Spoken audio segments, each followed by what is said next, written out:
This is the expansion for Victoria 2 called House Divided. It's an expansion that makes more depth to gameplay, adds things that people have been asking for and making it to a much better game. Victoria 2 at its heart is a political economical game, so it's natural when we're doing an expansion that we're focusing on making the economical game even more deep. One example there is the possibility of investing in other countries when you're a great power. Let's say you're playing France and you think that Belgium is more important to be closer tied to you. Instead of just in the original game when you put diplomatic influence, getting them into your sphere, and while they're in your sphere you get the economical benefits. We've decided to increase this interactivity and make it into a more fun gameplay. What we've done here is that when you play France or any greater power, you can start building factories in non-greater powers. The more factories you have built in percentage-wise compared to others in a country means that you get a much larger share of the economy from that country when you have them in your sphere. The politics in Victoria 2 is probably the most in-depth politics system ever in a game. But we've decided to take this even one step further. Now in this expansion you can manipulate how you want the actual voters to believe in. You can go to a state and say we want to encourage liberal parties or encourage conservative parties or encourage socialist parties. And then the party loyalties, the parties of that ideology will start growing and become stronger, and then people will vote from inertia because they vote what their friends and what their fathers have voted for. And also that when a party wins an election in a state, they will get a slight bigger boost in loyalty to that party in that state. So you'll have this weird, or not weird, but cool things like a solid democratic South in US and liberals in big cities, and then socialists appearing when there are factory workers, and you'll see a different political landscape of the countries. In Victoria 2 we had rebel factions. Rebel factions were basically pops joining together into a faction, and then when they got strong enough they turned into a military uprising.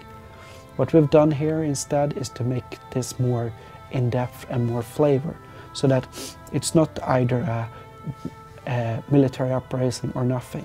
Here we have popular movements, which is the new world, since they're not just rebels, they're people agitating for reform or for the independence of a country. But if they're agitating for a reform, they're working inside the system at first. So that you'll see this reform getting more and more popular because of this movement there.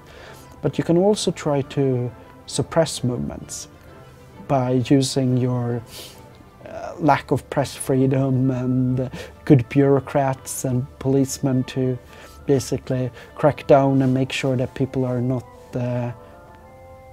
as much attached to that reform movement.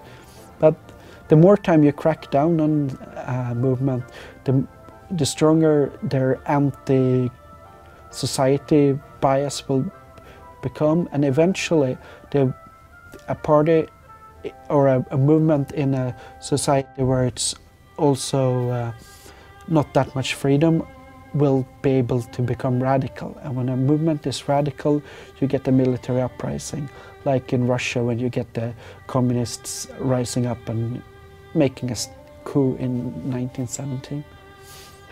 There's not always a need to suppress movements. Sometimes you want to accept what they want to do. Let's say you have a movement that goes for a political freedom like the vote. It might be even better long term for you to just let this movement get as powerful as possible, get as many people as possible to support that movement, and then you enact it when the conservatives have become upset enough about it. Then you can enact it and make a lot of people happy. So it's about managing when do you want to enact reforms. Should you enact a reform as soon as you can, or should you make it even more likelier that more people are backing it and more people will be happy with it? Or should you take a risk that it's actually a revolution over a simple matter like the vote? There's a lot of different ways to play Victoria 2 in.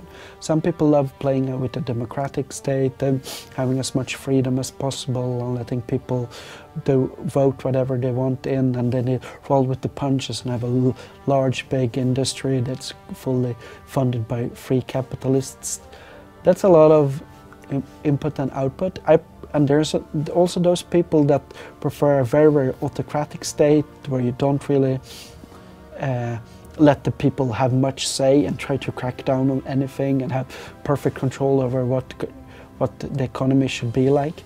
And there's the middle way of those people that sometimes let elections go and sometimes not. It's all up to you, and you can forge the society you want in Victoria. One of the things with the military system in Victoria 2 is that it grows kind of unwieldy when you're playing a big country, especially late in the game when you might have like hundreds of units or thousands of units. You're recruiting them, you're mobilizing, then you have to give them manual orders. What we've done in this expansion is to add a concept called rally points. Basically, whenever a unit is built, it would automatically start marching to the closest rally point and then merge with any unit there. Of course, merging is optional, you don't have to auto-merge, but all of this makes it much, much easier to mobilize in a big war.